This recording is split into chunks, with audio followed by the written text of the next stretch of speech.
So I started playing Bloodborne.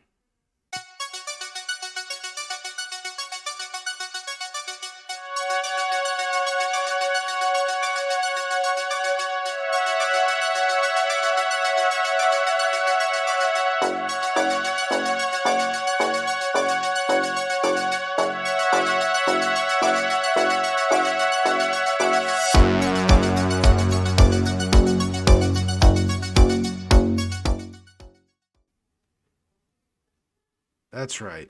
Almost a decade after the game has come out, I have finally decided that my penchant for pain is never satiated. Satiated? Satiated. Sati- My penchant for pain is never satiated, and here we are. Bloodborne, almost a decade later, and now I'm just starting to play it. I'd like to tell you that I played it, and now there's going to be spoiler alerts and everything, but that would be a huge, terrible, terrible lie because none of that's going to happen.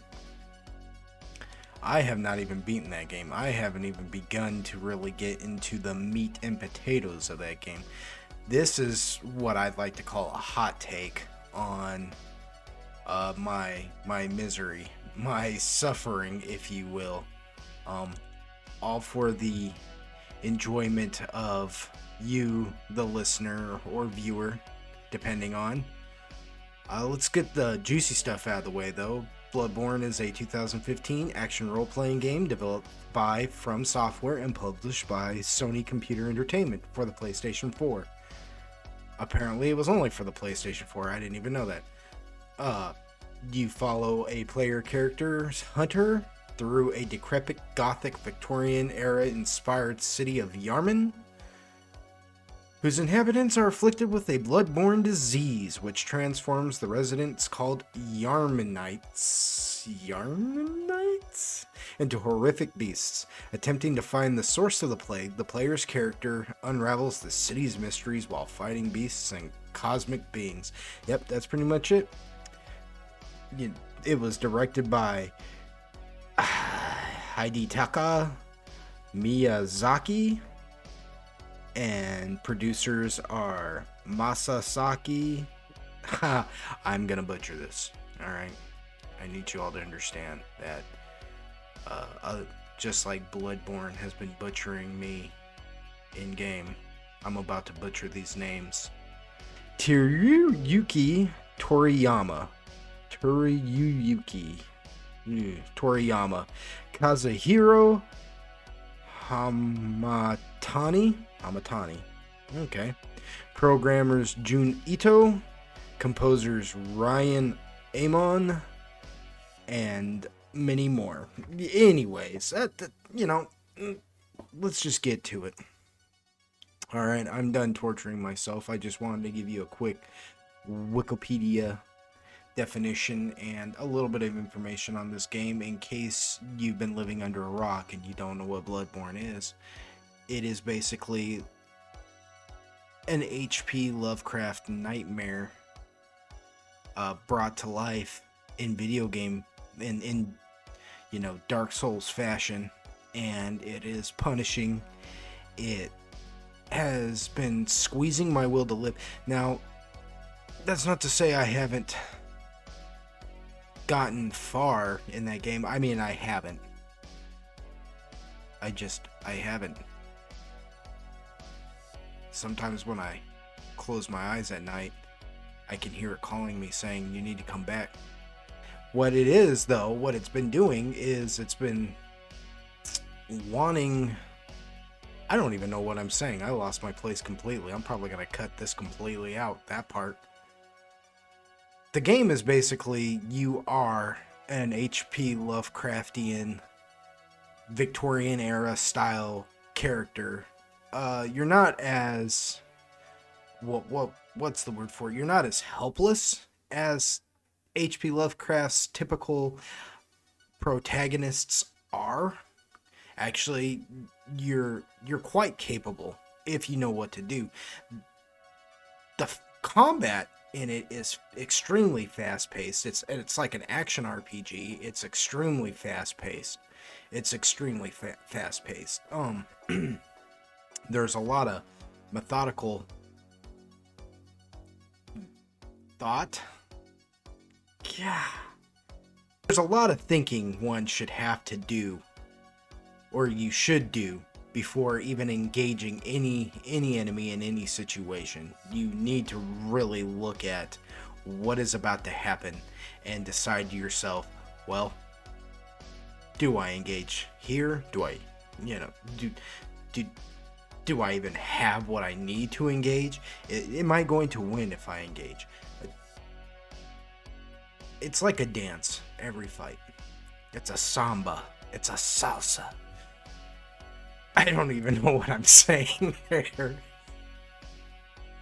Every fight is like a dance. You should always be on the move. If he goes there, you go there. If he zigs, you zag. If you zag, he's zigging. You know what I'm saying? Like, you need to move constantly and be ready to strike when the iron's hot. I myself have not, like I said, this is just a quick hot take. I just wanted to make a video, get a new video out there. I haven't made one in a while, and I want to come back to my channel. With that said, please like, share, and subscribe, or don't. I mean, I don't know. I feel sleazy even asking you. I mean, here we are, we just met, and I'm already asking you to like, share, and subscribe. Give me a thumbs up, ring my bell, share me with the world. I have managed to have defeated. I have won a fight against two of the beginning enemies, the Cleric Beast and Father Gascoigne, so that's good.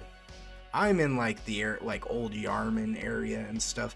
I don't have a lot of footage of that. Let me tell you. I recently was broken. There's these things called amygdalas that you have to have a certain amount of insight to see. And if you don't, you won't see them. And apparently they are something to behold. And I didn't know that. I mean, I did know that because I found the top hat and everything like that. FYI, spoiler alert, if you find that outfit, grab it and run as quickly as possible because an amygdala is about to wreck your day. With that said, though, that's the first amygdala you're going to run into, typically. And he's not going to kill you. Every other amygdala you run into that you can't see will kill you, and that's what happened. And the problem is I got so deep and dirty in that game at that time that I hadn't been able to go back to the Hunter's Dream to spend any of my blood, and I had more blood than I should have. I just had way too much, and it was stupid and foolish. I don't even want to give the number, but it's high. And I found myself without a way to get to the Hunter's Dream, and I just had to keep pressing forward. And I ran into another amygdala who killed me, and no matter what I do, whenever I run back into that spot, he's going to kill me. So it's really a decision of, do I just let all that blood go, all that hard work, the hours, the nightmares, the absolute freaking tyranny of this. The amygdala keeps killing me, and I can't get it back. And if you do lose your blood, you can always go back and retrieve your blood. Your blood echoes is what it's called, which is pretty much your blood echoes is your XP. And you spend it to level up your character in what is called the Hunter's Dream at a doll who is a porcelain doll, but she sounds like I don't know.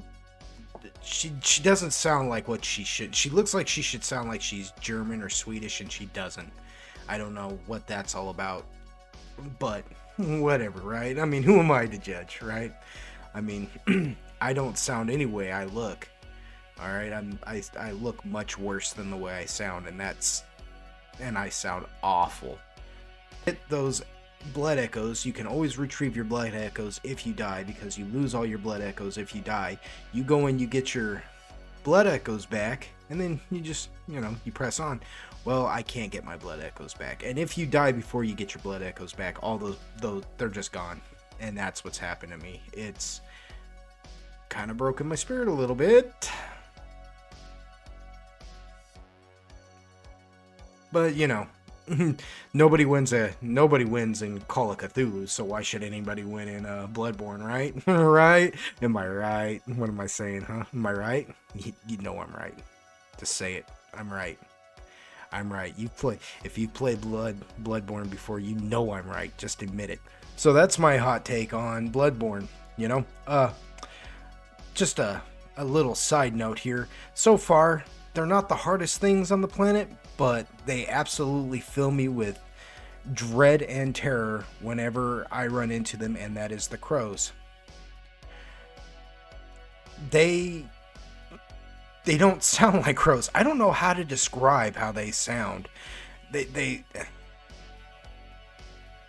to me, they sound like bones going through an actual bone saw, if that makes any sense. Like, when I think about the crows and the way that they sound in this game, I get an image of, just in my mind's eye, like a million freaking saws, like circular saws in a room that, like, put together like cogs in a clock, with bones crushing through it, and they're not even sawing the bone, they're actually crunching the bones, because that's what they sound like. They sound like bones crunching in a saw, a clockwork saw, whenever they scream at you. They don't sound like crows. Does that make any sense, or am I out of it? No, that makes sense. I have literally been surprised by these things so many times that like, the first time it happened, the first time a group of them just fell from, like, the rafters and just fell upon me in their horrifying howl, I literally threw my controller, because it freaked me out so bad. I'm not even gonna lie. That's exactly what I did. I threw my controller, and it was a good lesson, because now I know that whenever I walk into a room, whenever I walk into a room now in that game, and it's got a ceiling plan, it's not just an open floor plan, like there's a ceiling there, right, or something, or I even see beams. I'm actually watching the skies more than I'm watching the ground, because anything on the ground that attacks me, at least I see that coming, right? But these crows will drop directly onto your head, and their screams are as nightmare fuel.